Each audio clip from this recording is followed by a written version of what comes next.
സംസ്ഥാനത്തിന്റെ സാമ്പത്തിക പ്രതിസന്ധിയെക്കുറിച്ച് മുഖ്യമന്ത്രിയും അതുപോലെ തന്നെ മന്ത്രിമാരും കഴിഞ്ഞ കുറേ മാസങ്ങളായി പ്രതിപക്ഷത്തോടും കേരളത്തിലെ ജനങ്ങളോടും എല്ലാം പറഞ്ഞുകൊണ്ടിരിക്കുന്നു. കേരളത്തെ വലിയ രീതിയിൽ സാമ്പത്തികമായി ശ്വാസം മുട്ടിക്കുകയാണ് കേന്ദ്ര സർക്കാർ. ഇക്കാര്യത്തിൽ പ്രതിപക്ഷം സംസ്ഥാന സർക്കാരിനോടൊപ്പം നിൽക്കണം. ഇവിടുന്ന് പോകുന്ന 18 എംപിമാർ പാർലമെന്റിൽ ഈ വിഷയം ഉന്നയിക്കണം.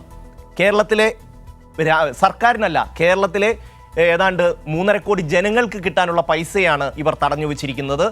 ഒരു ന്യായവുമില്ലാതെയാണ് അവർ ഈ പണം നമുക്ക് തരാതിരിക്കുന്നത്. അതുകൊണ്ട് തന്നെ ഈ വിഷയം പാർലമെന്റിൽ ഉന്നയിക്കണം. പക്ഷെ കേരളത്തിലെ UDFന്റെ 18 എംപിമാരും ഒരിക്കൽ പോലും ഈ വിഷയം പാർലമെന്റിൽ ഉന്നയിക്കാൻ തയ്യാറായിട്ടില്ല.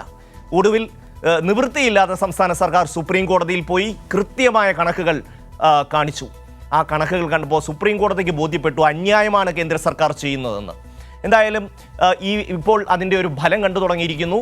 ഈ കഴിഞ്ഞ ദിവസം 850 കോടി, അതായത് നെല്ലിൻ്റെ താങ്ങുവിലയായി സംസ്ഥാനത്തിന് കഴിഞ്ഞ 5 വർഷം, പ്രത്യേകം ശ്രദ്ധിക്കേണ്ടത് 5 വർഷത്തെ കുടിശ്ശിക ഏതാണ്ട് 850 കോടി രൂപ കേരളത്തിന് തന്നു. ഇനിയും ഏതാണ്ട് 750 കോടി രൂപ കുടിശ്ശിക കിട്ടാനുണ്ട്. അതുകൊണ്ട് തന്നെ ചില കാര്യങ്ങളിലേക്ക് നമുക്കൊന്ന് പോകേണ്ടതുണ്ട്.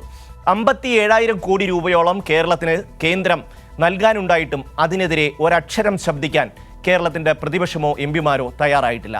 ഈ കാര്യത്തിൽ കേരളത്തിൻ്റെ പ്രതിപക്ഷ നേതാവ് പ്രതികരിച്ചത് നമുക്കൊന്ന് കാണാം.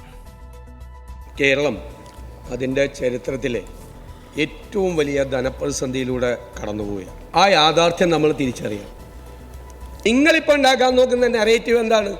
കേരളത്തിലെ ധനപ്രതിസന്ധിക്ക് മുഴുവൻ കാരണവും കേന്ദ്രത്തിൻ്റെ അവഗണനയാണ്. നിങ്ങളുടെ ഒരു കുഴപ്പമില്ല. അത് ഞങ്ങൾക്ക് എങ്ങനെ സമ്മതിച്ചു തരാൻ പറ്റുന്നത്?